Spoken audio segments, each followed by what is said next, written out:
ಇಂದಿನ ಧ್ಯಾನಕ್ಕೆ ಆಧಾರವಾಗಿ ಬಳಲಿ ಹೋಗದಿರಿ ಎಂಬ ವಾಕ್ಯವನ್ನು ಧ್ಯಾನಿಸೋಣ. ಯೋಸೇಫನು ಅವರನ್ನು ಹುಡುಕುತ್ತಾ ಹೋಗಿ ದೋತಾನಿನಲ್ಲಿ ಅವರನ್ನು ಕಂಡನು. ಆದಿಕಾಂಡ 37:17. ಕ್ರಿಸ್ತನಲ್ಲಿ ಪ್ರಿಯರೇ, ಏಸು ಕ್ರಿಸ್ತನ ಅತಿ ಮಧುರವಾದ ನಾಮದಲ್ಲಿ ಪ್ರೀತಿಯ ವಂದನೆಗಳು. ಅನುದಿನದ ಆಹಾರ ಕನ್ನಡದಲ್ಲಿ ನಿಮ್ಮ ಆತ್ಮಕ್ಕೆ ಪ್ರತಿದಿನ ನೀಡುವ ಆಧ್ಯಾತ್ಮಿಕ ಆಹಾರವಾಗಿದೆ. ದೇವರ ವಾಕ್ಯವನ್ನು ದೈನಂದಿನ ಜೀವನದ ಅಂಗವಾಗಿಸಲು ಇಂದೇ ನಮ್ಮೊಂದಿಗೆ ಭಾಗಿಯಾಗಿರಿ. ನಮ್ಮ ಯೂಟ್ಯೂಬ್ ಚಾನೆಲ್ಗೆ ಸಬ್ಸ್ಕ್ರೈಬ್ ಮಾಡಿರಿ, ಸ್ನೇಹಿತರೊಂದಿಗೆ ಹಂಚಿಕೊಳ್ಳಿರಿ. ಯೋಸೇಫನನ್ನು ಯಾಕೋಬನು ಶೆಕೇಮಿಗೆ ಕಳುಹಿಸಿದನು. ಆದರೆ ಯೋಸೇಫನು ತನ್ನ ಸಹೋದರರನ್ನು ಅಲ್ಲಿ ಕಾಣಲಾಗಲಿಲ್ಲ. ಒಬ್ಬ ಆಳನ್ನು ಕಳುಹಿಸಿದ್ದರೆ ಶೆಕೇಮಿನಲ್ಲಿ ಸಹೋದರರು ಸಿಗಲಿಲ್ಲವೆಂದು ಹಿಂದಿರುಗುತ್ತಿದ್ದನು. ಆದರೆ ಯೋಸೇಫನಾದರೋ ಹಾಗೆ ಮಾಡಲಿಲ್ಲ. ತಂದೆಯ ಮೇಲಿನ ಪ್ರೀತಿಯಿಂದಾಗಿ ಸಹೋದರರನ್ನು ಹುಡುಕುತ್ತಾ ಮುಂದೆ ಹೋದನು.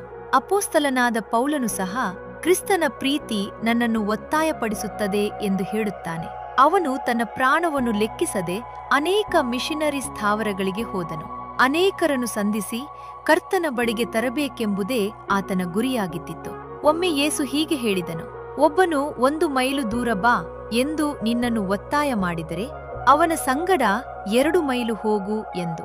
ಇದರ ಕುರಿತು ಮತ್ತಾಯನು ಬರೆದ ಸುವಾರ್ತೆ 5:41 ಓದುತ್ತೇವೆ. ಆದರೆ ಯೋಸೇಫನು ಒತ್ತಾಯ ಮಾಡದೆಯೇ 1 ಮೈಲು ದೂರವಾದ ಶೆಕೇಮಿಗೂ 2 ಮೈಲು ದೂರವಾದ ದೋತಾನಿಗೂ ಹೋದನು. ಅಲ್ಲಿ ಅವನನ್ನು ಹಗೆ ಮಾಡುತ್ತಿದ್ದ ಸಹೋದರರನ್ನು ಸಂಧಿಸಲು ಹೋದನು. ಯೋಸೇಫನು ದೋತಾನಿನಲ್ಲಿ ತನ್ನ ಸಹೋದರರನ್ನು ಸಂಧಿಸಿದನು. ಆದರೆ ಆ ದೋತಾನ್ ಎಷ್ಟು ಭಯಂಕರವಾದ ಸ್ಥಳವಾಗಿತ್ತು! ಆ ಸ್ಥಳದಲ್ಲಿಯೇ ಯೋಸೇಫನು ಆಳವಾದ ಬಾವಿಯಲ್ಲಿ ಹಾಕಲ್ಪಟ್ಟನು. ವಸ್ತ್ರಗಳು ತೆಗೆಯಲ್ಪಟ್ಟವು. ಮಿದ್ಯಾನ್ನದ ವರ್ತಕರಿಗೆ ಮಾರಲ್ಪಟ್ಟನು. ಆನಂತರ ಹೆತ್ತವರ ಸಲಹುವಿಕೆ ಪ್ರೀತಿ ಸಿಗಲಿಲ್ಲ. ನಿಜವಾಗಿಯೂ ನಿಮ್ಮನ್ನು ವಿರೋಧಿಸುವವರನ್ನು ಪ್ರೀತಿಸಬೇಕಾದ್ರೆ ನಿಮ್ಮ ಹೃದಯಗಳಲ್ಲಿ ರಕ್ಷಕನಾದ ಯೇಸುಕ್ರಿಸ್ತನ ಪ್ರೀತಿ ಅಗತ್ಯವಾಗಿ ಬೇಕು. ಸ್ನೇಹಿತರನ್ನು ಪ್ರೀತಿಸುವುದು ಬಹಳ ಸುಲಭ, ಆದರೆ ವೈರಿಗಳನ್ನು ಪ್ರೀತಿಸಿ ಅವರಿಗಾಗಿ ಪ್ರಾರ್ಥಿಸುವುದು ಬಹಳ ಕಷ್ಟ. ಯೋಸೇಫನಿಗೆ ದೂರದೃಷ್ಟಿ ಇದ್ದದರಿಂದ ದೋತಾನಿಗೆ ಹೋಗಲು ಭಯಪಡಲಿಲ್ಲ. ಮುಂದೆ ಅವನು ಐಗುಪ್ತ್ಯದ ದೊಡ್ಡ ಅಧಿಕಾರಿಯಾದಾಗ ತನ್ನನ್ನು ಹಗೆ ಮಾಡಿದ ಸಹೋದರರನ್ನು ಎಷ್ಟೊಂದು ಪ್ರೀತಿಸಿದ. ಯೇಸುಕ್ರಿಸ್ತನು ತಾನು ಶಿಲುಬೆಗೆ ಏರಿಸಲ್ಪಡುವನೆಂಬದ ಸತ್ಯ ತಿಳಿದಿದ್ದರೂ ತನ್ನ ತಂದೆಯಾದ ದೇವರ ಚಿತ್ತವನ್ನು ನೆರವೇರಿಸಲು ಯೆರೂಸಲೇಮನ್ನು ಪ್ರವೇಶಿಸಲು ಹೆದರಲಿಲ್ಲ. ದೇವಮಕ್ಕಳೇ, ಕರ್ತನು ನಿಮ್ಮನ್ನು ನಡೆಸುವ ಮಾರ್ಗ ಈಗ ಕಠಿಣವಾಗಿದ್ದರೂ ಆತನಿಗೆ ವಿಧೇಯರಾಗಿರಿ. ಒಂದು ದಿನ ನಿಮ್ಮ ದುಃಖ ಸಂತೋಷವಾಗಿ ಮಾರ್ಪಡುವುದು.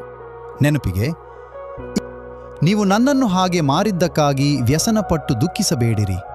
ಪ್ರಾಣ ಸಂರಕ್ಷಣೆಗಾಗಿ ದೇವರು ನನ್ನನ್ನು ನಿಮ್ಮ ಮುಂದೆ ಕಳುಹಿಸಿದನು.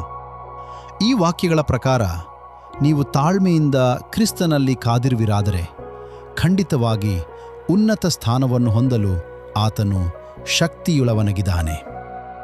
ಆಮೆನ್. ಬೇಗನೆ ಮತ್ತೊಂದು ದೇವರ ವಾಕ್ಯದೊಂದಿಗೆ ಭೇಟಿಯಾಗೋಣ.